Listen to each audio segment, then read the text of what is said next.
सौभाग्यवती भवा। ससुराल घर में प्रवेश करके नंदिनी ने जैसे ही अपनी सासू माँ के चरण स्पर्श किए, सदा सौभाग्यवती भव का आशीर्वाद देते हुए उन्होंने इस बार तो तुमने आने में बहुत दिन लगा दिए, कहा उल्हाना भी दे डाला। माँ जी, असल में पिछले 4 महीने से आपके पुत्र और मेरे ऑफिस में अधिक काम की वजह से छुट्टी नहीं मिल पाई। देखिए ना, अभी भी आपकी पोती के साथ मैं अकेली आ पाई हूँ। किंतु ऋषि ने जिद ही पकड़ ली थी कि मुझे दादा दादी से ज़रूर मिलना है। उसी ने सुझाव दिया कि चलिए मम्मी, इस बार हम दोनों ही मिल आते हैं। पापा को छुट्टी मिलते ही हम दोबारा चले जाएंगे। अपने पति पोती का ऐसा प्यार सुनकर दादी ने अपनी पोती को आंचल में समेट लिया। अगली सुबह रिशु अपनी दादी के साथ गपशप लगाने में मसलूम थी। स्नान आदि निवृत्त होकर नंदिनी ने जब अपनी सासू माँ के चरण स्पर्श किए तो उन्होंने उसे पुनः सदा सौभाग्यवती रहो, दूधो नहाओ, पूतो फलों का आशीर्वाद दिया। इस पर रिशु ने मन में जिज्ञासा हुई कि अभी कुछ क्षण पहले ही तो उसकी ताई जी भी दादी माँ के पांव छूकर गई हैं।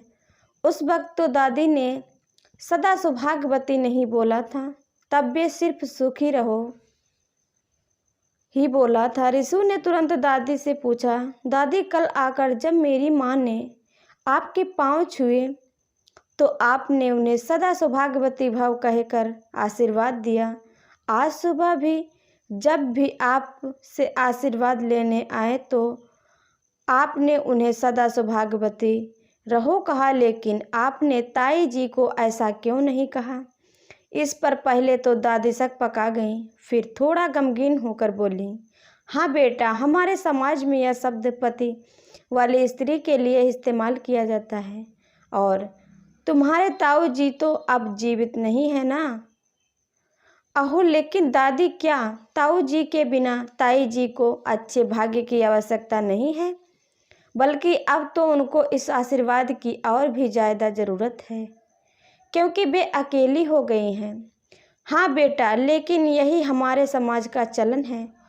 स्त्रियों को पति के साथ ही उनका सौभाग्यवती होना माना जाता है।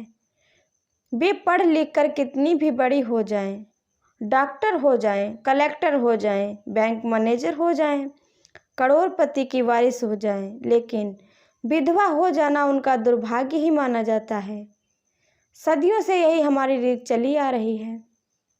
हम लेकिन दादी, क्या यह सही है? सौभाग्यवती अर्थात अच्छे भाग्य का आशीर्वाद मिलने का अधिकतर तो प्रत्येक स्त्री और प्रत्येक पुरुष को समान रूप से मिलना चाहिए, न इसमें भेदभाव क्यों। और दादी सोच रही थी कि अपने आशीर्वाद के शब्दों पर इतनी गहराई से तो कभी उन्होंने सोचा ही नहीं।